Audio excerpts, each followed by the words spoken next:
رمضان کا مہینہ ہے، بالعموم لوگ اسی مہینے میں زکوٰۃ ادا کرتے ہیں۔ اس سینٹر کے تحت بھی ہم نے کوشش کی ہے کہ لوگوں کو زکوٰۃ کی کیلکولیشن میں آسانی ہو، تو ایک کیلکولیٹر بھی بنایا ہے، لوگ اس کو استعمال بھی کریں گے۔ میں چاہتا ہوں کہ آج کی نشست میں زکوٰۃ کے حوالے سے جو آپ کا نقطہ نظر ہے، جو تصورات ہیں، اگرچہ بہت تفصیل سے آپ کی کتاب میں بیان ہوئے ہیں، لیکن ایک ویڈیو کے اندر لوگ عام طور پہ آج کل اس کو سن لیتے ہیں، تو سارے چیزیں آپ کے سامنے رکھوں اور لوگوں کو جو کیلکولیٹر ہے اس کو بھی آسان کرنے میں آسانی رہے۔ پہلا سوال میرا آپ سے یہ ہے کہ یہ بتائیے گا کہ زکوٰۃ ہے کیا اور یہ کیوں عائد کی گئی ہے مسلمانوں کے اوپر؟ اپنی اصل کے لحاظ سے زکوٰۃ عبادت ہے۔ ہمارے اوپر جو عبادات لازم کی گئی ہیں، یعنی اللہ تعالیٰ کے ساتھ اپنے تعلق کے اظہار کے جو مراسم لازم کیے گئے ہیں، ان میں جس طرح نماز ہے، جس طرح روزہ ہے، جس طرح حج و عمرہ ہے، جس طرح قربانی ہے، اسی طرح زکوٰۃ بھی ہے۔ تو زکوٰۃ اپنی اصل کے لحاظ سے عبادت ہے۔ ایک بندہ مومن کی حیثیت سے اللہ تعالیٰ نے ہم پر لازم کر دیا ہے، یعنی ہمارے پروردگار نے لازم کر دیا ہے کہ اپنے مال کا ایک حصہ ہم معاشرے کا حق سمجھ کر معاشرے کے سپرد کر دیں۔ اللہ تعالیٰ کے سپرد کر دیں، ظاہر ہے اللہ تعالیٰ کے سپرد تو آسمان پر جا کر نہیں کریں گے، اس دنیا میں جو اجتماعی نظم قائم ہوتا ہے اس کے سپرد کر دیں۔ اگر اجتماعی نظم قائم نہیں ہے یا وہ اس کا مطالبہ نہیں کر رہا تو پھر اپنے طور پر لوگوں تک اس کو پہنچانے کی کوشش کریں، لیکن اس دنیا میں جو اللہ تعالیٰ نے انسان کی فطرت میں داعیات رکھے ہیں، ان کا ظہور اسی طریقے سے ہوا ہے کہ انسان ایک معاشرت پیدا کرتا ہے اور پھر اپنے اندر ایک اجتماعی نظم بھی پیدا کر لیتا ہے۔ وہ قبیلے کی سطح پر پیدا کرے، وہ ریاست کی سطح پر پیدا کرے، وہ آج کے جدید زمانے میں جس طرح کی حکومتیں بن گئی ہیں ان کی سطح پر پیدا کرے، یہ انسان کی فطرت کے داعیات کا ظہور ہے۔ تو اللہ تعالیٰ نے بھی یہی کیا ہے کہ اس نے اپنا ایک حق قائم کیا، وہ حق ہم پر عائد کیا، اور اس کے بعد یہ فیصلہ سنا دیا کہ اب تم جو کچھ میں نے مقرر کر دیا ہے وہ اپنے مال میں سے نکالو گے، اور نکال کر گویا تم میری عبادت کر رہے ہو، میری بارگاہ میں پیش کر رہے ہو، لیکن عملاً اپنے نظم اجتماعی کے سپرد کر دو گے۔ تو اس کو زکوٰۃ کہا جاتا ہے۔ چنانچہ اس کے بعد اللہ تعالیٰ نے یہ واضح کر دیا ہے کہ کسی شخص کو، خواہ وہ فرد ہے، خواہ وہ گروہ ہے، خواہ وہ شیخ قبیلہ ہے، خواہ وہ کوئی ریاست ہے، کسی مسلمان سے اس سے آگے کچھ مطالبہ کرنے کا حق نہیں۔ یعنی گویا یوں سمجھیے کہ زکوٰۃ ایک عبادت ہے، لیکن اپنے نتیجے کے لحاظ سے وہی تنہا ٹیکس ہے جو کوئی حکومت اپنے مسلمان شہریوں پر عائد کر سکتی ہے۔ ٹھیک، یہ بتائیے گا ہم سب کہ زکوٰۃ وصول کون کرے گا، اور یہ زکوٰۃ لینے کا حق دینی طور پر کس کو دیا گیا ہے، اور اگر وہ زکوٰۃ نہ لے رہا ہو تو پھر بندوں کی ذمہ داری کیا ہے، وہ کن کن مدات میں زکوٰۃ کی رقم خرچ کر سکتے ہیں؟ یہ میں نے ابھی آپ کی خدمت میں عرض کیا کہ اصل میں تو یہ زکوٰۃ ہم اپنے اللہ، اپنے پروردگار کی بارگاہ میں پیش کرتے ہیں۔ اصل میں یہی تصور ہے جو بعد میں جب شرک پیدا ہوا تو آپ نے دیکھا ہوگا کہ بتوں کے حضور میں بھی چیزیں پیش کی جاتی ہیں۔ تو ہم زکوٰۃ یہ اللہ ہی کی بارگاہ میں پیش کرتے ہیں، لیکن عملاً کیا ہوتا ہے، اپنے نظم اجتماعی کے سپرد کر دیتے ہیں۔ وہ نظم اجتماعی میں نے گزارش کی کہ کسی زمانے میں قبیلے کی سطح پر ہوتا تھا، وہ ریاست کی سطح پر بھی ہو سکتا ہے، آج کے زمانے میں وہ منظم ریاستوں کی صورت میں ہے، لہٰذا مسلمانوں کی حکومت جب اس کا مطالبہ کرے گی تو یہ اسی کے سپرد کیا جائے گا۔ اگر وہ نہیں کرتی، یا آپ کسی ایسے معاشرے میں رہتے ہیں جہاں کوئی باقاعدہ نظم نہیں ہے، قبائلی سا معاشرہ ہے، تو وہاں پر پھر آپ ذاتی طور پر ادا کریں گے، اور ذاتی طور پر ادا کرنے کے لیے آپ کا اطمینان ہونا چاہیے کہ جس کو آپ دے رہے ہیں یا جس مد میں دے رہے ہیں وہاں اس کی ضرورت ہے۔ وہ فرد بھی ہو سکتا ہے، یعنی ایک شخص کو کھانے پینے کی ضرورت ہے، ایک شخص کو اپنے بچے کی تعلیم کی ضرورت ہے، ایک شخص کو اپنے لیے سر چھپانے کا گھر بنانے کی ضرورت ہے، تو کسی بھی ضرورت مند کو جس کو آپ ضرورت مند سمجھتے ہیں دے سکتے ہیں۔ اور اسی طریقے سے اگر ضرورت مندوں کے مقاصد کو سامنے رکھ کر کوئی اجتماعی کام کیے گئے ہیں، جیسے کوئی ہسپتال بنایا گیا ہے یا لوگوں کی مدد کے لیے کوئی ادارہ قائم کیا گیا ہے یا تعلیم کے لیے کوئی ادارہ قائم کیا گیا ہے تو اس کو بھی دے سکتے ہیں. تو دونوں طریقوں سے ادا کی جا سکتی ہے. ٹھیک. عام طور پر غام صاحب یہ سمجھا جاتا ہے کہ زکوٰۃ میں کسی کو مالک بنانا بہت ضروری ہے. آپ کے نقطہ نظر کے مطابق یہ جو تملیک کی شرط ہے زکوٰۃ کی ادائیگی میں، کیا یہ کوئی شرط کے طور پر ہم قبول کریں گے یا نہیں؟ اس کی کوئی حیثیت نہیں ہے. یہ فقہا نے عائد کی، اور ایک زمانے میں جس وقت استاذ امام جماعت اسلامی سے متعلق تھے تو وہاں یہ چیز زیر بحث آئی، اس لیے کہ جماعت بھی لوگوں سے اس طرح کے اموال اکٹھے کرتی تھی. تو اس پر یہ اعتراض کیا گیا کہ اس میں تو تملیک کی شرط پوری نہیں ہوتی. تو انہوں نے ایک مضمون لکھا تھا جو مسئلہ تملیک کے عنوان سے شائع ہوا ہے، اس کو لوگ پڑھ سکتے ہیں. اس میں پورے استدلال کا جائزہ لے کر یہ بتا دیا گیا ہے کہ یہ بالکل ایک بے معنی چیز ہے، اس کی کوئی بنیاد نہ قرآن میں ہے نہ حدیث میں ہے. یہ ایک فقہی نوعیت کی رائے ہے. اس رائے کی غلطی انہوں نے پوری طرح واضح کر دی ہے اور دلائل دے دیے ہیں. لہٰذا میرے نزدیک زکوٰۃ آپ جس طرح کسی فرد کو دے سکتے ہیں اسی طریقے سے کسی ادارے کو بھی دے سکتے ہیں، کسی اجتماعی کام میں بھی دے سکتے ہیں. ظاہر ہے جب ہم حکومت کو دیتے ہیں تو اس وقت بھی حکومت کی ثوابدید پر ہوتا ہے، وہ جس طرح چاہتی ہے اس کو خرچ کرتی ہے. ٹھیک. آگے بڑھتے ہیں. ہم سے بھی بتائیے گا کہ زکوٰۃ کا جو نصاب ہے وہ کیا ہے، مال کتنا ہو، کس صورت میں ہو تو اس پر زکوٰۃ ادا کی جائے گی، اور ساتھ ساتھ یہ بھی بتا دیجیے گا کہ زکوٰۃ عائد کب ہوتی ہے مال کے اوپر. زکوٰۃ کا جو نصاب ہے یعنی کتنا مال ہو تو وہ آپ پر عائد ہو جاتی ہے، اس کی جو صورتیں رسول اللہ صلی اللہ علیہ وسلم کے زمانے میں موجود تھیں تو آپ نے اپنے ایک انتظامی فیصلے کے تحت وہاں نصاب مقرر کر دیا. مثلا سونا موجود تھا، بتا دیا. چاندی موجود تھی، اس کو بتا دیا. بلکہ اس میں چاندی ہی کو اصل نصاب بنایا گیا اور یہ کہا گیا کہ 5 اوقیہ چاندی پر زکوٰۃ عائد ہو جائے گی. اسی کی قیمت کے برابر سونے پر اس کا اطلاق کیا گیا. اسی طرح سے جو عام فصلیں ہوتی تھیں ان کی بھی ایک مقدار رسالت مآب صلی اللہ علیہ وسلم نے مقرر کر دی اور یہ کہا کہ اس کے اوپر زکوٰۃ لے لی جائے گی. ایسے ہی جانوروں کے معاملے میں نصابات خود رسول اللہ صلی اللہ علیہ وسلم نے مقرر کر دیا کہ گائیں 30 ہوں گی تو پھر زکوٰۃ کے قابل ہوں گی، اونٹ 5 ہوں گے تو اس کے بعد لی جائے گی.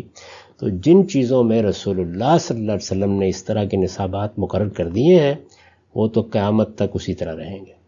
لیکن وہ چیزیں جو اب نئی سامنے آئی ہیں جن میں ہمیں اب نصاب مقرر کرنا ہوگا تو اس کو اجتہادی طور پر مقرر کیا جائے گا اور اس میں اصول وہی سامنے رکھا جائے گا جو رسول اللہ صلی اللہ علیہ وسلم نے نصاب مقرر کرتے وقت سامنے رکھا ہے کہ وہ ناگزیر ضرورتیں جو انسان کو لائق ہوتی ہیں اتنی رقم کو یا اتنی مالیت کو اس سے مستثنا رکھا جائے.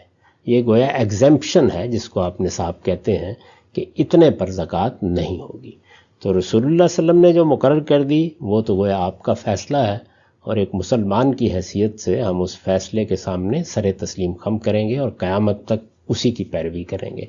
لیکن جن معاملات میں آپ نے کوئی فیصلہ نہیں کیا آپ کے فیصلوں کو سامنے رکھ کر ان کی روح کو سامنے رکھ کر ہم اجتہاد کریں گے. ٹھیک. یہ بتائیے گا ہم سب کہ مال کے اندر جو زکوٰۃ کا نصاب مقرر کیا گیا ہے وہ عام طور پہ یہی کہا جاتا ہے کہ 7.5 تولے سونا یا 52 تولے چاندی میں سے کسی ایک چیز تک آپ کی بات پہنچ رہی ہے، مال پہنچ رہا ہے. ہم یہ دیکھتے ہیں سونے چاندی کی قیمت میں بہت فرق ہے. 7 تولے 7.5 تولے سونا تو بہت زیادہ مالیت بنتی ہے لیکن 52 تولے چاندی کم مالیت بنتی ہے. تو اس میں کیا دونوں کرائٹیریا کو میٹ ہونا ضروری ہے یا کسی کے پاس اگر 52 تولے چاندی ہو جائے تب بھی اس کو 2.5% زکوٰۃ؟ جی میں نے ابھی عرض کیا کہ اس میں اصل نصاب کی حیثیت رسول اللہ نے جو مقرر کیا وہ چاندی کی ہے. یعنی چاندی کو نصاب مقرر کیا گیا اس زمانے میں جب چاندی کی اس مقدار کے برابر سونے کی قیمت کا تعین کیا گیا تو وہ لوگوں میں رائج ہو گیا ہے. اصل چاندی ہے. تو چاندی کا اگر آپ نے نصاب سمجھنا ہے تو اس کو عام طور پر کنورٹ کیا گیا ہے نا. اس وقت تو ظاہر 5 اوقیہ چاندی یہ کہا گیا تھا تو اس کو آپ اس وقت کے پیمانوں کے لحاظ سے کنورٹ کرتے ہیں تو وہ کوئی 52.5 تولے چاندی بنتی ہے. بس اس پر زکوٰۃ نہیں ہوگی. اس کے بعد جو کچھ بھی آپ کے پاس چاندی ہے یا اس کی اس مقدار کی مماثلت سے اگر سونا ہے تو اس پر زکوٰۃ عائد ہو جائے. ٹھیک. آگے بڑھتے ہیں. آپ سے بتائیے گا کہ کسی کے پاس مال ہے اور اس پر زکوٰۃ عائد ہو گئی ہے کہا عام طور پہ جاتا ہے کہ مال پر سال گزرنا چاہیے، ہولان ہول، یہ زکوٰۃ عائد کب ہوتی ہے مال کے اوپر جو 2.5% آپ نے ادا کرنی ہے؟ اس میں پہلی بات تو یہ جان لینی چاہیے کہ زکوٰۃ صرف مال پر نہیں ہے، یعنی وہ مال پر 2.5% ہے، وہ پیداوار میں 5، 10 اور 20% ہے، اور مواشی، کیونکہ ایک زمانے تک دنیا میں معیشت کی بڑی بنیاد مواشی رہے ہیں، آپ جانور پالتے ہیں، ان کے گلے آپ کے پاس ہوتے تھے اور اس کو بڑی دولت سمجھا جاتا تھا، ان کے لیے گایوں کی، اسی طرح سے اونٹوں کی، اسی طرح سے بھیڑ بکریوں کی الگ الگ زکوٰۃ مقرر کی گئی ہے۔ اس کی تفصیلات ہیں، میں نے وہ اپنی کتاب میزان میں بیان کر دی ہیں، اس کو لوگ وہاں سے دیکھ سکتے ہیں، تو الگ الگ اس کے لیے بیان کیا گیا ہے۔ تو یہ نہیں ہے کہ ہر چیز کے لیے 2.5% ہے، یہ غلط فہمی ہے بالکل، یعنی یہ زکوٰۃ 2.5% زکوٰۃ اصل میں آپ کی بچت پر ہے۔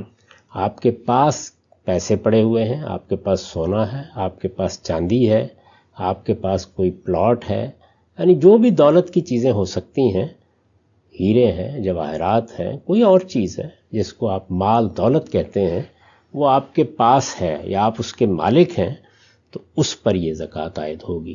اور یہاں یہ بھی سمجھ لینا چاہیے کہ 3 چیزوں پر زکوٰۃ نہیں ہوتی، یعنی ذاتی استعمال کی کسی چیز پر زکوٰۃ نہیں ہوتی۔ ذاتی استعمال کے زیورات ہوں، ذاتی استعمال کا فرنیچر ہو، ذاتی استعمال کا گھر ہو، ذاتی استعمال کی گاڑیاں ہوں، ذاتی استعمال کی کسی چیز پر زکوٰۃ نہیں ہوتی۔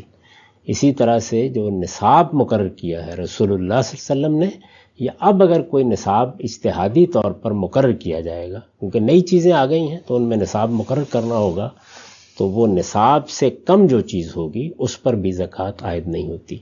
اسی طرح سے پیداوار ظاہر ہے کہ کسی عامل پیداوار سے ہوگی۔ اگر آپ نے زمین سے پیداوار لینی ہے تو زمین عامل ہے، زمین خریدیں گے تبھی پیداوار ہوگی۔ اگر آپ نے فیکٹری سے پیداوار لینی ہے تو فیکٹری عامل ہے، کوئی فیکٹری لگائیں گے، کسی جگہ کوئی عمارت بنائیں گے، مشینیں لائیں گے تبھی اس سے پیداوار ہوگی۔ اسی طرح سے اگر مثال کے طور پر آپ نے کوئی پلازا بنایا ہے، اس کو کرائے پر اٹھانا ہے یا مکان کرائے پر اٹھانا ہے، تو وہ بنے گا تو تبھی ہوگا۔ تو وہ چیز جو عامل پیداوار ہے، یعنی مینز آف پروڈکشن کی حیثیت اختیار کر گئی ہے، اس پر بھی زکوٰۃ عائد نہیں ہوتی۔ اس سے جو چیز پروڈیوس ہوگی اس پر زکوٰۃ ہوگی۔ یہ بتائیے گا ہم صاحب کہ یہ جو بچت کی زکوٰۃ ہے 2.5%، اس پر میں نے سوال پوچھا آپ سے، کیا سال گزرنے کی عام طور پہ شرط بیان کی جاتی ہے کہ اس مال پہ سال گزرا ہو؟ یہ عائد کس دن ہوتی ہے؟ ہولان ہول کا مطلب یہ ہے کہ مال کی زکوٰۃ سال میں ایک بار لی جائے گی۔ ٹھیک، یعنی یہ سال میں 2 مرتبہ نہیں لی جا سکتی، 3 مرتبہ نہیں لی جا سکتی، ایک بار لی جائے گی۔ تو اس لیے مال کی زکوٰۃ کے لیے جب حکومت بھی لے گی تو ایک دن مقرر کرے گی، طے کرے گی کہ مثال کے طور پر ہم 5 اپریل کو لیا کریں گے، 3 مارچ کو لیا کریں گے، 1 رمضان کو لیا کریں گے، دن مقرر کرے گی۔ اس وقت بھی جن لوگوں کو مال کی زکوٰۃ دینی ہوتی ہے انہیں دن مقرر کرنا چاہیے، تو بس اس دن جو کچھ ان کے پاس مال ہوگا، وہ رات کو آیا ہو تب بھی، اور رات کو چلا گیا تو چلا گیا، جو اس دن موجود ہوگا اس پر 2.5% زکوٰۃ آئے۔ تو اس کو ہولان ہول کہتے ہیں۔ اس کا یہ مطلب نہیں ہوتا کہ ہر روپے پیسے کے اوپر آپ طے کر رہے ہیں کہ اس پہ سال گزرا ہے یا نہیں گزرا، یعنی گویا آپ زکوٰۃ دینے کے قابل ہو گئے، آپ نے زکوٰۃ کا ایک دن مقرر کر لیا، اب مال آیا، مال چلا گیا، کچھ آپ نے خرچ کر لیا، جو اس دن آپ کے پاس موجود ہے، پلاٹ ہے آپ کے پاس، کوئی ہیرا ہے، کوئی جواہرات ہیں، کوئی اور چیز ہے، اس پر زکوٰۃ عائد ہو جائے۔ ٹھیک، ہم سے بتائیے گا، ابھی آپ نے فرمایا کہ ذاتی استعمال کی چیزیں مستثنیٰ ہیں، تو ذاتی استعمال کی چیزوں میں کیا کیا چیزیں شامل ہوں گی؟ مثلا ہمارا گھر، ہمارے زیورات، اگر ہم نے کوئی چیز سنبھال کے رکھی ہوئی ہے، بچیوں کے لیے عام طور پہ مائیں جو ہیں وہ زیور جمع کر کے رکھتی ہیں، کیا وہ بھی ذاتی استعمال میں آئے گا؟ اس طرح پلاٹ لوگ رکھتے ہیں کہ اس پہ گھر بنائیں، تو ذاتی استعمال کا دائرہ کار حدود کیا ہیں؟ یہ جتنی چیزیں آپ نے بیان کی ہیں سب ذاتی استعمالی کی چیزیں ہیں، یعنی میرا گھر ہے، میرے فرنیچر ہے، میرے کپڑے ہیں، میری گاڑیاں ہیں۔ اسی طریقے سے ظاہر ہے بچوں کے لیے کوئی چیز آپ نے، تو وہ ذاتی استعمال کی چیز ہے۔ آپ نے کسی بچے کے لیے کوئی اہتمام کر رکھا ہوا ہے، یا کوئی چیز اس کے لیے، کوئی پلاٹ یا کوئی چیز اس کے نام لگا رکھی ہے، وہ سب چیزیں ذاتی استعمالی میں ہوں گی۔ یعنی اصل چیز یہ ہے کہ وہ استعمال کرنے کے لیے ہے، یعنی یوں نہیں ہے کہ آپ نے اس نام سے مال جمع کر رکھا ہوا ہے، استعمال کی چیزیں تو وہ استعمال کی کسی چیز پر بھی نہیں ہوگی، وہ کوئی بھی ہو سکتی ہے۔ اس سے زائد جو کچھ آپ کے پاس ہے، خواہ وہ آپ نے بچت کے طور پر رکھا ہوا ہے یا وہ تجارت کا مال ہے، اس سب پر زکوٰۃ آئے گی۔ ٹھیک، لیکن اگر ہم نے مثلا کوئی پلاٹ لے کے رکھا ہوا ہے، استعمال میں نہیں ہے، مستقبل میں پیش نظر ہے 20-30 سال بعد گھر بنائیں گے، تو اس کا کیا معاملہ ہوگا؟ اگر اپنے گھر کے لیے رکھا ہے تو اس پر کوئی زکوٰۃ نہیں ہوگی، اور اگر وہ محض روپیہ جمع کر کے رکھنے کے لیے یا انویسٹمنٹ کے نقطہ نظر سے رکھا ہے تو پھر اس پر زکوٰۃ عائد ہو جائے گی۔ ٹھیک، آپ کے علم میں ہم سب بچے آج کل ملک سے باہر جاتے ہیں، فیسیں بڑی ادا کرنی پڑتی ہیں، والدین اس کے لیے بھی کافی حد تک جمع کرتے ہیں کالج فنڈ بنا کر، تو وہ جو مال ہے وہ بچوں کی ذاتی ضروریات کے طور پہ خرچ کرنے میں آئے گا یا اس پہ بچت کی زکوٰۃ ان کو ہر سال ادا کرنی ہے؟ اگر تعلیم کے کوئی ایسے ناگزیر اخراجات بن گئے ہیں موجودہ زمانے میں تو ان کو بھی استعمال کے اخراجاتی کے طور پر رکھنا چاہیے۔ ٹھیک، آگے بڑھتے ہیں۔ یہ بتائیے گا ہم سب کہ آپ نے فرمایا کہ جو پیداوار ہے اس میں 5، 10 اور 20% زکوٰۃ ہوتی ہے، یہ پیداوار کی زکوٰۃ بالعموم لوگوں کے لیے ایک بہت ہی منفرد چیز ہوتی ہے، وہ زمین کی پیداوار سے تو واقف ہیں، سروسز پہ جو اطلاق آپ نے کیا ہے یا کوئی آپ کا اجتہادی اطلاق ہے؟ کہ پہلے تو اصل بات کو سمجھ لینا چاہیے، یعنی اللہ کے پیغمبر ہی نے یہ سب چیزیں مقرر کی ہیں، یہ کوئی میں نے دریافت نہیں کی۔ آپ نے عشر سنا ہوگا تو عربی میں عشر 10% کو کہتے ہیں، نصف عشر سنا ہوگا تو وہ اصل میں عربی زبان میں 5% کو کہتے ہیں۔ تو یہ سب کے سب زکوٰۃ کے شرعیں ہیں جو اللہ کے پیغمبر نے مقرر کی ہیں۔ آپ کے زمانے میں جو پیداوار تھی وہ زرعی پیداوار ہی تھی زیادہ تر، یعنی باغ لگایا ہے، کوئی فصل اگائی ہے تو یہی پیداوار تھی۔ پیداوار کی دوسری قسم جانوروں کی پیداوار تھی، اور ان میں بھی بڑھوتری ہوتی رہتی تھی، اس کے لیے بالکل الگ طریقہ مقرر کر دیا۔ لیکن زرعی پیداوار کے لیے جو آپ نے قاعدہ بنایا اور اس کو جاری کیا، وہ پہلے سے بھی موجود تھا، ابراہیمی روایت میں بھی رہا ہے اور بائبل میں بھی اسی کے آثار ملتے ہیں۔ وہ یہ تھا کہ اگر تو پیداوار محنت اور سرمایہ دونوں سے ہو رہی ہے، ظاہر ہے پیداوار ایسے تو نہیں ہو جائے گی نا، اس کے اندر کوئی چیز لگے گی تو پیداوار ہوگی، تو اگر وہ محنت اور سرمایہ دونوں سے ہو رہی ہے تو 5%، ایک سے ہو رہی ہے تو 10%، دونوں کے بغیر ہونی شروع ہو گئی ہے تو پھر 20%، جس کو خمس آپ کہتے ہیں وہ 20% ہے اصل میں عربی میں۔ اگر کہنا ہو 20% تو اسے خمس کہتے ہیں، اگر کہنا ہو 10% تو اسے عشر کہتے ہیں۔ تو یہ ان الفاظ کے ساتھ لوگوں کے علم میں ہے، لیکن وہ اس کو اردو میں نہیں سمجھتے۔ وہ پیداوار کی جو قسم رسول اللہ کے زمانے میں تھی، اس کے بعد نئی قسمیں پیدا ہو گئیں پیداوار کی، تو جب نئی قسمیں پیدا ہوتی ہیں تو ان میں اجتہادی اطلاق کیا جاتا ہے۔ اب مثلا دیکھیے کہ آپ کے ہاں مال کی جو زکوٰۃ ہے وہ تو سونے اور چاندی کے لیے بیان ہوئی ہے نا، تو اب کرنسی سونا اور چاندی تو نہیں ہے۔ اسی طرح سے یہ جو پلاٹ ہیں زمین کے، یہ سونا اور چاندی تو نہیں ہے۔ تو یہاں کیا کیا ہے آپ نے؟ یہاں یہ کیا ہے کہ جو سونے اور چاندی کی حقیقت ہے اس کو سامنے رکھ کے ان چیزوں کو بھی مال قرار دے کر ان پر زکوٰۃ کا فیصلہ کیا، علماء نے کیا، سمجھدار لوگوں نے کیا، اور اپنے طور پر بھی ہر آدمی اپنی عقل سے کام لے تو یہی سمجھے گا۔ تو پیداوار کو آپ صرف زرعی پیداوار تک کیسے محدود کر سکتے ہیں؟ موجودہ زمانے میں صنعتی پیداوار الگ سے ایک بڑی چیز بن گئی۔ بہت سے ایسے کام ہیں کہ جن میں آپ جب انویسٹ کر دیتے ہیں تو ان سے یافت ہونی شروع ہو جاتی ہے۔ آپ نے اسکول بنا دیے، فیسیں آنی شروع ہو گئیں۔ کوئی ڈاکٹر ہے، اس نے اپنا کلینک کھول لیا، اس میں اس کو معاوضہ ادا کیا جاتا ہے۔ تو دسیوں پیداوار کی صورتیں پیدا ہو گئی ہیں۔ پلازے بنا لیں، مکان بنا لیں، ان کا کرایہ آنے لگ جاتا ہے۔ تو پیداوار کی نئی صورتوں کو اسی اصول پر الحاق کر کے ان پر زکوٰۃ عائد کی جائے گی۔ تو میں نے یہ کام کیا ہے، یہ باقی لوگ بھی کر رہے ہیں، لیکن انہوں نے غور نہیں کیا اس بات کے اوپر کہ جس وقت کرنسی نوٹ پر انہوں نے زکوٰۃ عائد کی یا پلاٹ پر زکوٰۃ عائد کی یا اور سرمایے کی صورتیں نئی پیدا ہوئیں تو یہی کر کے کی نا۔ رسول اللہ صلی اللہ علیہ وسلم کے زمانے میں تو یہ چیز نہیں تھی۔ اسی طرح سے عرب میں کچھ چیزیں تھیں جو زمین سے اگتی تھیں، تو کیا انہی تک محدود ہوگی؟ اگر آپ کے ہاں آم اگتے ہیں تو عرب تو اس سے واقف نہیں تھے، تو ان کے پھل پر زکوٰۃ نہیں ہوگی۔ تو چیز کو مقابل میں رکھ کے دیکھا جاتا ہے۔ ایسے ہی جانوروں کی زکوٰۃ میں اگر رسول اللہ کے زمانے میں دیکھیں تو وہاں بھیڑ بکریاں ہیں، وہاں اونٹ ہیں، وہاں گائے ہے، بھینس نہیں ہے، لیکن ہندوستان میں تو بھینسیں موجود تھیں۔ تو قیاس کیا جائے گا نا پھر کہ بھینس کی زکوٰۃ میں اب کس کے ساتھ الحاق کرنا ہے؟ تو لوگوں نے گائے کے ساتھ کر دیا۔ کسی اور جگہ پہ ایسے جانور ہو سکتے ہیں کہ آپ بھیڑ بکری کے ساتھ کریں۔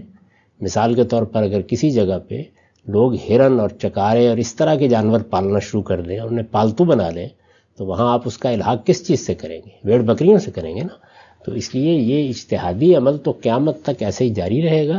اسی کی طرف میں نے توجہ دلائی ہے، کوئی ایسا نیا کام نہیں کیا. ٹھیک، ہم صاحب نے فرمایا کہ پیداوار کی زکوٰۃ کی یہ 3 مدات ہیں. محنت اور سرمایہ دونوں لگے تو 5%، دونوں میں سے کوئی ایک لگے تو 10%، اور دونوں ہی نہ لگیں اور ویسے ہی آپ کو عطیہ خداوندی کے طور پہ کچھ چیز مل جائے تو 20%. یہ بتائیے گا کہ پیداوار کی زکوٰۃ عائد کب ہوتی ہے، اور یہ پیداوار جب ہم کر رہے ہوتے ہیں تو پوری پیداوار پہ 10%، 5%، 20% دینا ہوتا ہے، یا جو ویلیو ایڈیشن ہوتی ہے، سونا 100 روپے کا پیچھے سے لیا اور اس پہ محنت لگا کے ایک زیور بنا کے 130 کا بیچا، تو اب 130 پہ زکوٰۃ ہوگی یا صرف 30 روپے کی ویلیو ایڈیشن پہ زکوٰۃ ہوگی؟ یہ صنعتی معاملات میں تو ویلیو ایڈیشن ہی پر زکوٰۃ ہونی چاہیے، کیونکہ پیچھے سے بہت سا جو میٹیریل آتا ہے وہ پہلے سے زکوٰۃ کے مرحلے سے توقع کی جانی چاہیے کہ مسلمانوں کے معاشرے میں گزر کر آئے گا. نہیں گزرا ہے تو کوئی ذمہ داری اس آدمی پر نہیں ہے، وہ ذمہ داری پیچھے تھی. جس نے سونا خریدا اس نے زکوٰۃ دینی تھی اس کے اوپر. اب آپ نے اس پر جو عمل کیا ہے تو اس سے ایک ویلیو ایڈیشن ہوتی ہے، تو اس کے اوپر یعنی اس کے 5%، اس کے 10%، اس کے 20% پر قاعدے کے مطابق زکوٰۃ عائد ہو جائے گی. یہی طریقہ ہوگا، لیکن یہ صنعتی پیداوار میں ہے. باقی یہ ہے کہ آپ نے فیسیں لی ہیں، آپ نے ایک اسکول بنایا ہے، کوئی کالج بنایا ہے، ڈاکٹر کی حیثیت سے فیسیں لی ہیں، تو ایک کلینک کے اوپر آپ کا کچھ خرچ بھی ہوتا ہے، ظاہر تنخواہیں دیتے ہیں آپ، کوئی عمارت ہوتی ہے، کوئی کرایہ دیتے ہیں. اسی طرح سے اس میں آپ کی محنت بھی صرف ہو رہی ہوتی ہے تو 5% ہو جائے گی. وہ گراس پہ ہوتی ہے ہمیشہ، اس میں اخراجات نہیں نکالے جاتے. پیداوار کی زکوٰۃ کا اصول یہی ہے. لیکن جو اس کے لیے میٹیریل چاہیے یا کوئی اس طرح کی چیز چاہیے، وہ ایک طرح سے عوامل پیداواری کا حصہ بن جاتی ہے، اس کے بغیر زیور بن نہیں سکتا. تو اس لیے جیسے اس فیکٹری پر کوئی زکوٰۃ نہیں ہے، اس کارخانے پر نہیں ہے، اسی طریقے سے اس را میٹیریل پر بھی نہیں ہوگی، بلکہ ویلیو ایڈیشن کے اوپر ہوگی. اور یہ جو زکوٰۃ ہے، یہ میں نے پہلے عرض کر دیا کہ 5، 10 اور 20% ہوگی. یعنی اس میں دیکھا یہ جائے گا کہ کیا وہ محنت اور سرمایہ دونوں سے پروڈیوس ہو رہا ہے، یا وہ محض محنت یا محض سرمایہ سے ہو رہا ہے، یا پھر دونوں کے بغیر ہونا شروع ہو گیا. ٹھیک. شاہ صاحب، ہم چیزیں کرائے پہ دیتے ہیں، اکثر شادی ہال کرائے پہ دیتے ہیں، بلڈنگیں، عمارتیں، گھر کرائے پہ دیتے ہیں. تو یہ کرائے پہ گھر دینے سے جو ہمیں آمدن ہو رہی ہوتی ہے اس کو کس میں شمار کریں گے؟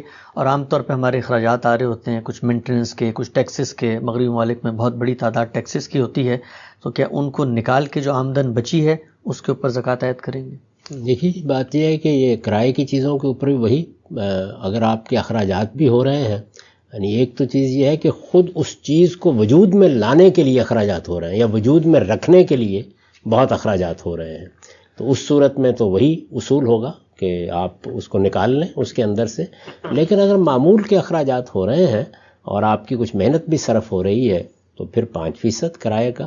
اور اگر بس سرمایہ لگ گیا ہے، مکان بن گیا ہے، اب تھوڑا بہت اس پر خرچ بھی ہو جاتا ہے، لیکن یہ کہ وہ کوئی ایسا قابل ذکر خرچ نہیں ہوتا، تو پھر 10% کرائے گا ہوگا.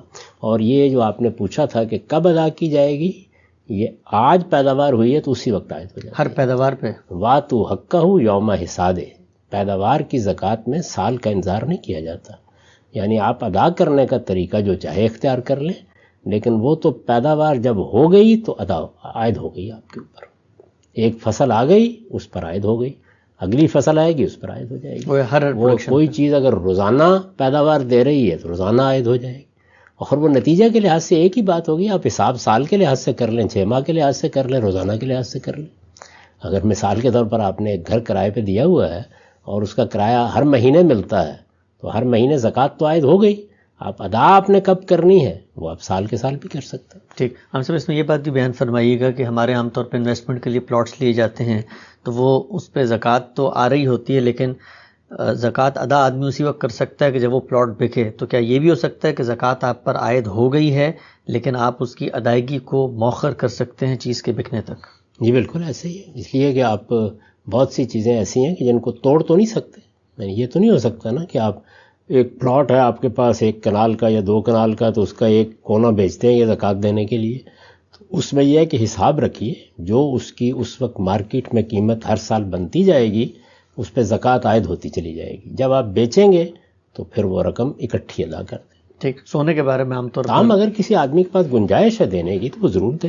ٹھیک. زیورات کے بارے میں عام طور پہ علماء یہ کہتے ہیں کہ اگر آپ پر زکوٰۃ عائد ہو گئی ہے اور آپ کے پاس پیسے نہیں ہیں تو سونے کو بیچ کر آپ اس کی زکوٰۃ عائد کریں، تو وہاں پر مؤخر نہیں کی جا سکتی کیا؟ جی، اس کی وجہ یہ ہے کہ سونے کو بیچنے سے یا اس کا کوئی حصہ بیچنے سے کوئی ایسا قیامت نہیں آتی، وہ آسانی سے بیچا جا سکتا ہے، تو اس وجہ سے وہ ٹھیک ہی کہتے ہیں. تاہم اگر کسی معاملے میں ایسی مشکل وہاں بھی پیش آئے اور آپ سمجھتے ہیں کہ یہ 2 سال بعد 3 سال بعد بکے گا، تو آپ اس کا حساب رکھیں اور پھر جب بیچیں تو ادا کریں. ٹھیک. مکان کو کرائے پہ دے یعنی کر یہ حساب رکھ کے بیچنے کا اصول وہی ہوگا کہ جہاں اس وقت اس کا ادا کرنا متعذر ہو جائے، یعنی کم و بیش ناممکن ہو جائے، وہ آسان کام نہ ہو. ٹھیک.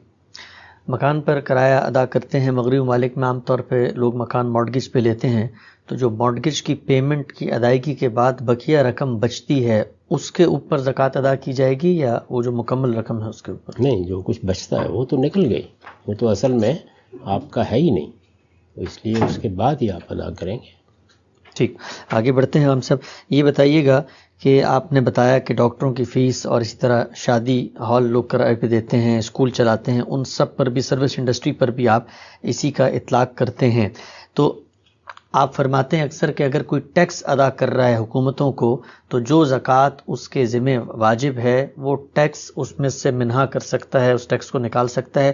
اس کی ذرا تفصیل بتائیے گا، استدلال بتائیے. یہ بڑی سادہ سی بات ہے. جیسے پہلی بات کے بارے میں میں نے عرض کیا کہ اللہ کے پیغمبر نے اپنے زمانے کے لحاظ سے فیصلہ کر دیا کہ ان چیزوں پر زکوٰۃ ہوگی. اب اگر اسی علت کو سامنے رکھ کے جو باعث بنی ہے وہاں آپ دیکھتے ہیں کوئی نئی چیز وجود میں آ گئی ہے تو اس پہ اطلاق کیا جائے گا اس کا.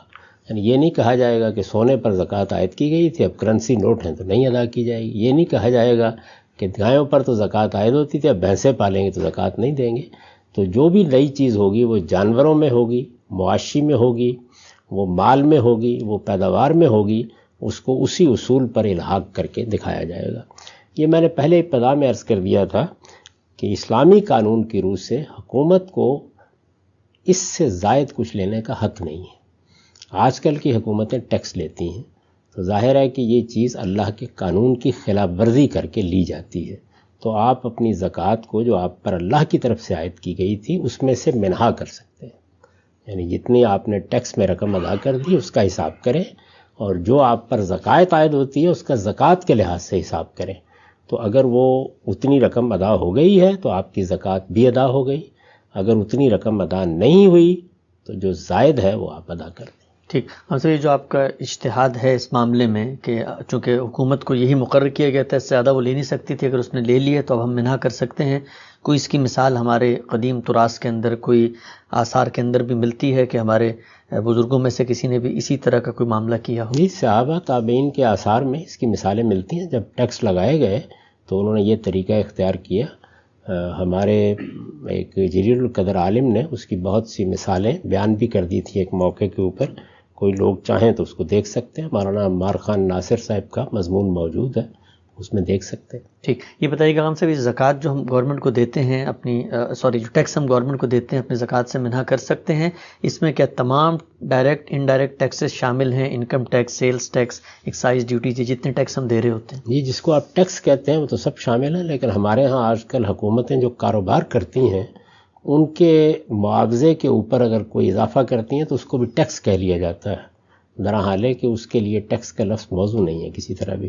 یعنی حکومت اگر پیٹرول بیچ رہی ہے، حکومت اگر بجلی بیچ رہی ہے تو وہ خرید و فروخت کا معاملہ ہے، اس کی قیمت وہ جو چاہے مقرر کرے، مارکیٹ کے لحاظ سے مقرر ہوتی ہے. اسی طرح حکومت اگر کوئی سہولت فراہم کرتی ہے آپ کو، جیسے سڑکیں بنا دیتی ہے، پل بنا دیتی ہے، اس کے اوپر ٹول عائد کر دیتی ہے، اس کا بھی ٹیکس سے کوئی تعلق نہیں ہے، وہ اصل میں اس سڑک کو استعمال کرنے کا معاوضہ ہے، تو اس کو آپ منع نہیں کر سکتے. باقی جو ٹیکس ہیں حقیقت میں، یعنی جو آپ کے کمائے ہوئے سے بغیر اس طرح کے کسی استفادے کے آپ سے لیے جاتے ہیں، جن کو ٹیکس کہنا چاہیے حقیقی معنی میں، وہ سب آپ نکال سکتے ہیں. ٹھیک ہے. ہم سب یہ بتائیے گا کہ بہت سارا ایسا مال ہوتا ہے جو آدمی کے تصرف میں نہیں آیا ہوتا لیکن وہ اس کا مال ہوتا ہے. مثال کے طور پہ کچھ بانڈز لے کے رکھے ہوئے ہیں یا کہیں اسٹاکس رکھے ہوئے ہیں، یہاں کہیں انویسٹمنٹ ہوئی بھی ہے، تو مال پر زکوٰۃ کیا صرف اس وقت عائد ہوگی جب وہ آپ کے تصرف میں ہو، یا اگر وہ آپ کا مال ہے تو آپ نے اس کو زکوٰۃ دینی ہے؟ نہیں، یہ جو آپ نے بانڈ کی مثال دی ہے وہ تو ظاہر مال ہے جو اس نے رکھا ہوا ہے، یعنی اس میں تو ایسا نہیں ہے کہ کوئی تصرف میں نہیں ہے، جب چاہے اٹھائے کہ ان کو بیچ دے، وہ ایسے ہی ہے جیسے کہ نوٹ رکھے ہوئے ہیں یا سونا رکھا ہوا ہے، تو اس کی زکوٰۃ دی جائے گی، اسی وقت دی جائے گی۔ اس کا یہ مطلب نہیں ہے کہ بانڈ ہی کو اٹھا کے دیا جائے گا، یعنی ظاہر ہے کہ آپ روپے میں اس کی زکوٰۃ دے سکتے ہیں یا کسی اور صورت میں دے دیں، لیکن زکوٰۃ اس پر عائد ہوگی۔ وہ مال ہے جو آپ کے پاس موجود ہے، کوئی ایسی چیز کہ جس کو اس وقت توڑنا مناسب نہیں ہے یا وہ نقصان کا باعث بنتا ہے، مثلا ایک زیور بنا ہوا ہے اور یہ معلوم ہوتا ہے کہ اگر اس زیور کا ایک حصہ توڑ دیا گیا تو یہ تو زیور ہی نہیں رہے گا، تو اس طرح کی چیزوں کی آپ مؤخر کر سکتے ہیں کہ جب بیچیں گے اس وقت دے دیں گے، لیکن پھر حساب رکھیں گے، اور دنیا سے چونکہ جانا بھی ہوتا ہے تو وصیت بھی کریں گے کہ اس کی اتنی زکوٰۃ مجھ پر عائد ہوتی ہے، جب یہ بیچا جائے تو ادا کر دیا جائے۔ ٹھیک۔ اسٹاکس وغیرہ پہ آج کل کچھ ورچوئل کرنسیز آئی ہوئی ہیں، ان کے اوپر زکوٰۃ کیسے عائد کی جائے؟ اس کا فیصلہ اس کے ماہرین کو کرنا چاہیے۔ اگر وہ مال تجارت ہے تو اس پر تجارت کی زکوٰۃ عائد ہو جائے گی، اگر اس کی نوعیت ایک عامل پیداوار کی بن گئی ہے اور وہ تو اپنی جگہ قائم رہتے ہیں، اور جس طریقے سے ایک زمین پیداوار دیتی چلی جاتی ہے اس پر کوئی منفعت ہوتی ہے، جیسے آپ کو سیلری ملتی ہے تو اس پر پیداوار کی زکوٰۃ عائد ہوتی ہے۔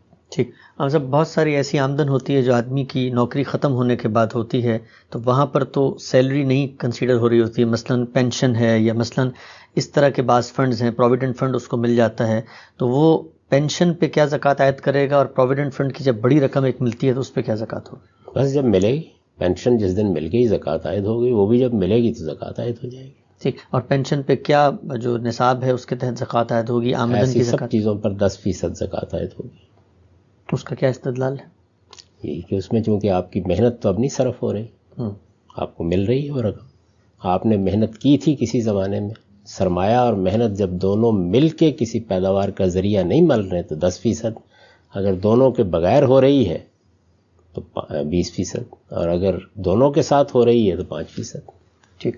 ہم سے یہ بتائیے گا کہ زکوٰۃ جب ہم ادا کرتے ہیں تو کیا اس کے لیے ضروری ہے کہ ہم دینے والے کو بتائیں کہ ہم زکوٰۃ کی رقم دے رہے ہیں، اور اپنے بہن بھائیوں اور والدین کو کیا زکوٰۃ دی جا سکتی ہے؟ سب کو دی جا سکتی ہے، جو ضرورت مند ہے اسے زکوٰۃ دیں، یعنی سب سے بڑھ کر تو آپ کے اعزاء، آپ کے اقربا ہی اس کے مستحق ہوتے ہیں کہ اگر آپ کے پاس کوئی اللہ کی راہ میں دینے کے لیے ہے تو آپ ان کو دیں۔ حکومت لے گی تو پھر تو آپ کو حکومت کے سپرد کرنی ہے، یعنی پھر آپ زکوٰۃ میں سے اپنے طور پر کوئی تصرف نہیں کر سکتے، لیکن اگر حکومت نہیں لے رہی اور آپ اپنے طور پر دے رہے ہیں تو والدین ضرورت مند ہیں تو ان کو دیں، اعزاء ضرورت مند ہیں تو ان کو دیں، کوئی استاد ضرورت مند ہے تو اس کو دیں، آپ کے کوئی قریبی دوست، آپ کے احباب، آپ کے ہمسائے وہ بھی ضرورت مند ہے، اور سب سے بڑھ کر جو آپ کے تعلق والے ہوتے ہیں وہ پہلے مستحق ہیں، ان کا پہلا حق ہے، تو ان کو ضرور زکوٰۃ دیں۔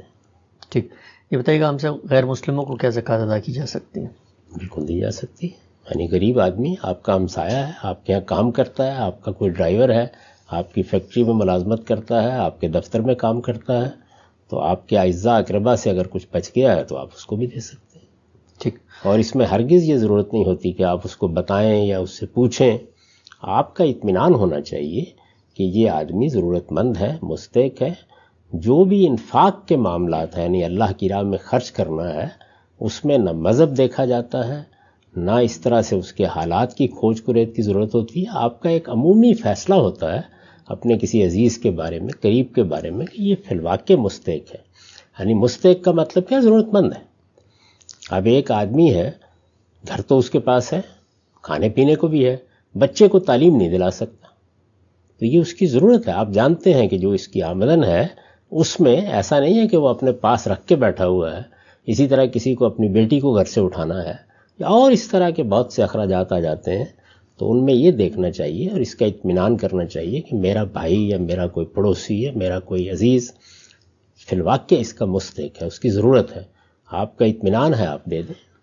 ٹھیک۔ ایسے بتائیے گا کہ بس اوقات ہمیں وراثت میں ایک بڑا مال مل جاتا ہے، نہ اس میں ہماری محنت کا دخل ہوتا ہے، نہ ہم کوئی سرمایہ لگاتے ہیں، وہ مال کیا ہماری بچت ایسٹ ہی میں شمار ہوگا؟ مال آگے منتقل ہو رہا ہے یا اس پر کوئی دوسری زکوٰۃ ہے؟ یہ توقع کرنی چاہیے کہ جس باپ سے یا جس عزیز سے آپ کو وہ میراث مل رہی ہے وہ زکوٰۃ دیتا رہا ہوگا اس پر، آپ کو ملے گا جب تو آپ مال کے مالک ہو گئے، پھر اس کے بعد آپ کی زکوٰۃ کا دن آئے گا تو آپ زکوٰۃ دیجیے گا۔ لیکن اگر مثلا کوئی فیکٹری آپ کو منتقل ہو گئی ہے، کوئی زرعی زمین منتقل ہو گئی ہے، تو پیداوار آئے گی تو اس کی زکوٰۃ عائد ہو جائے گی اس کے اوپر۔ ٹھیک، ہمیں تحائف ملتے ہیں اکثر، یا آپ نے فرمایا تھا کہ جو عطیہ خداوندی کے تحت محض کوئی چیز مل جائے تو اس پہ 20% زکوٰۃ ہے، اس کی کوئی عملی مثال مجھے بتائیے گا. اور جو بالعموم تحائف لوگوں کو مل رہے ہوتے ہیں، کیا ان پہ بھی اس کا اطلاق ہوگا؟ تحائف کی نوعیت بھی وہی ہے کہ دائرہ یہ تصور کرنا چاہیے کہ جس نے آپ کو تحفہ دیا ہے وہ زکوٰۃ دے گئی دیا ہوگا اس نے، وہ آپ کو مل گیا، اب آپ کی ملکیت ہے. اگر وہ مال کی نوعیت کی چیز ہے تو جب آپ کا دن آئے گا آپ اس پر زکوٰۃ ادا کر دیں گے. اس کو ماضی کے لحاظ سے دیکھنا ٹھیک نہیں ہے. لیکن آپ کے ہاں مثلا کوئی خزانہ نکل آیا ہے، اب اس میں کوئی محنت تو نہیں کی گئی، آپ نے گھر کو کھودا اور معلوم ہوا کہ بہت مال آ گیا، تو اس میں 20% ہے. ٹھیک، مال اگر قرض پہ دیا ہوا ہے میں نے اور وہ میرے تصرف میں نہیں ہے اور وقت آ گیا ہے زکوٰۃ کا، تو کیا میں اس مال پہ زکوٰۃ ادا کروں گا؟ جب آپ نے قرض دے دیا ہے تو آپ نے خدمت میں مال کو لگا دیا ہے. قرض بجائے خود تبرع کا، نیکی کا، خیر کا عمل ہے، تو اس وجہ سے جب تک وہ آپ کے مقروض کے پاس ہے اس پر کوئی زکوٰۃ عائد نہیں ہوتی. جب وہ آپ کو واپس ملے گا اس کے بعد آپ زکوٰۃ دیں گے. ٹھیک، سروس انڈسٹری میں ہم دیکھتے ہیں بسا اوقات لوگ ہوتے ہیں چھوٹے موٹے کام کرتے ہیں، ہینڈی مین ہیں، ان کی بھی محنت سے پروڈکشن ہو رہی ہوتی ہے، تو کیا وہ نصاب ہوگا کہ جس میں پروڈکشن کے اندر کم سے کم مال مقرر کر دیا جائے کہ اس سے نیچے اگر مال ہو تو اس پر ہم زکوٰۃ سے اس کو مستثنیٰ قرار دے سکتے ہیں؟ میں نے ابتدا میں یہ عرض کیا تھا کہ جن چیزوں میں رسول اللہ نے کوئی مقرر کر دیا ہے وہاں تو وہی رہے گا، لیکن ہم اپنے طریقے کے اوپر آج کے زمانے کو سامنے رکھ کے اور وہاں جو اصول کار فرما ہے اس کو ملحوظ رکھتے ہوئے مقرر کریں گے. عام طور پر اس وقت حکومتوں نے ٹیکس کے لیے نصاب مقرر کیا ہوا ہے، یہ اسی اصول پر مقرر کیا جاتا ہے، تو اسی کو بنیاد بنا لیا جائے. بس اتنا مستثنیٰ ہوگا جتنا ایک انکم ٹیکس میں حکومتیں مستثنیٰ کر دی ہیں، اس کے بعد پھر زکوٰۃ عائد ہو جائے. ٹھیک، یہ سوال ہم سب پوچھنا چاہتا ہوں میں آخر میں، تاکہ لوگوں کو اس سے جو قرآن کی روشنی ہے، ہدایت ہے، اس میں کوئی بات محسوس ہو. وہ یہ کہ زکوٰۃ ادا کرتے ہوئے جو ترجیحات ہیں ہم دیکھتے ہیں بالعموم ہم کچھ اداروں کو زکوٰۃ دے رہے ہوتے ہیں، دینی کاموں میں زکوٰۃ دے رہے ہوتے ہیں. کوئی خدا نے ترجیح مقرر کی ہے کہ غربا، مساکین، بھوکے رشتہ دار، پہلے ان کی ضرورت پوری کی جائے گی، پھر یہ جو نفل کام ہے، خیر کے کام ہیں، دینی کام ہے، ان میں دی جائے گی؟ ترجیح کیا ہونی چاہیے؟ وہی جو اللہ تعالیٰ نے خود مقرر کر دی ہے کہ جو کچھ بھی آپ انفاق کرتے ہیں اس کے پہلے حقدار کون ہے؟ فللوالدین والاقربین. اس کے پہلے حقدار آپ کے والدین اور آپ کے اعزاء اقربا ہیں، یعنی جو قریبی لوگ ہیں. ظاہر ہے کہ ان قریبی لوگوں میں پھر درجہ بدرجہ آپ کے قبیلے کے لوگ، آپ کی برادری کے لوگ، آپ کے پڑوس کے لوگ یہ زیادہ حقدار ہیں. جب ان سے بھی کچھ بچ جاتا ہے پھر اس کے بعد آپ کی ثوابدید پر ہے، آپ جس کو زیادہ بہتر سمجھتے ہیں دے دیں، لیکن پہلا حق انہی لوگوں کا ہے. اس کے بعد کسی ادارے کو دینی چاہیے، اس کے بعد کسی ہسپتال کو دینی چاہیے، اس کے بعد اس دائرے سے باہر دینی چاہیے. تو پہلے اس حق کو ادا کرنا ضروری ہے. ٹھیک، ہم سب غیر مسلم حکومتیں جو ہم سے ٹیکس لیتی ہیں، کہ ہم ان کو بھی زکوٰۃ سے منع کر سکتے ہیں؟ ہر حکومت کو کر سکتے ہیں، وہ بھی ظاہر ہے آپ کو وہ ساری ضرورتیں فراہم کر رہی ہیں، بلکہ بعض جگہوں کے اوپر بہتر طریقے سے فراہم کر رہی ہیں، جن کی بنیاد پر اللہ تعالیٰ نے یہ کہا ہے کہ حکومتوں کے سپرد کر دیا جائے. تو جہاں کہیں جو نظم اجتماعی ہے، جب آپ اس کا حصہ بن گئے ہیں، اس کے شہری ہیں، تو آپ ایک معاہدے میں بن گئے ہیں. آپ سے جو ٹیکس لیا جاتا ہے وہ ظاہر ہے کہ وہ اگر غیر مسلموں کی اکثریت کی حکومت ہے تو وہ تو ٹیکس ہی لیں گے، تو آپ اس میں اس کو منہا کر سکتے ہیں. ٹھیک، چھوٹے بچے پورا سال کچھ رقم جمع کرتے ہیں اور وہ رقم کیا وہ بھی قابل زکوٰۃ ہوگی، یا بچوں کے لیے بلوغ کی عمر کی شرط ہے نصاب میں زکوٰۃ کی ادائیگی کے لیے؟ بلوغ کی عمر کے بعد ہی زکوٰۃ عائد ہوتی ہے، بچوں کو کھیلنے دیں جو وہ کھیل رہے ہیں. ٹھیک، ہم سب آخری سوال میرا آپ سے یہ ہے کہ بہت زیادہ تفصیلات ہم نے آپ سے پوچھی، وقت کم تھا، خواہش ہی تھی کہ جو لوگ وہ زکوٰۃ کیلکولیٹر استعمال کریں ان کو ایک تصور مل جائے. آپ کا تفصیلی نقطہ نظر کہاں بیان ہوا ہے اور لوگ اس کے استدلال کو کیسے دیکھ سکتے ہیں؟ میں نے اپنی کتاب میزان میں اس کو بہت تفصیل کے ساتھ بیان کر دیا ہے، اور میرا خیال ہے کہ آج بھی گفتگو کی ہے، اس سے پہلے بھی بہت سی نشستوں میں، بہت سے پروگراموں میں، بہت سی مجالس میں میں اس کی تفصیلات کرتا رہا ہوں. تو دونوں جگہ لوگ دیکھ سکتے ہیں، لیکن تحریری صورت میں دیکھنا چاہیں تو میری کتاب میزان میں ہے. میزان میں زکوٰۃ کا باب ہے، وہ نکال لیں، اس کی فہرست میں وہاں یہ ساری چیزیں اصول کے طور پر لکھی ہوئی مل جائیں گی. ٹھیک، ہم سب گاندھی سینٹر کے تحت زکوٰۃ کیلکولیٹر بنایا گیا ہے جہاں لوگ آسانی سے اپنی زکوٰۃ کیلکولیٹ کر سکتے ہیں. گاندھی صاحب کے تصورات قرآن و سنت کی روشنی میں جو کچھ سمجھا ہے ان کی کتاب میں بھی موجود ہیں، اور آج کی گفتگو میں بھی ہم نے سمجھا. ہمارا وقت ہم سب یہاں پہ پورا ہوتا ہے، اب تک آپ کے وقت کا بہت شکریہ. بہت شکریہ.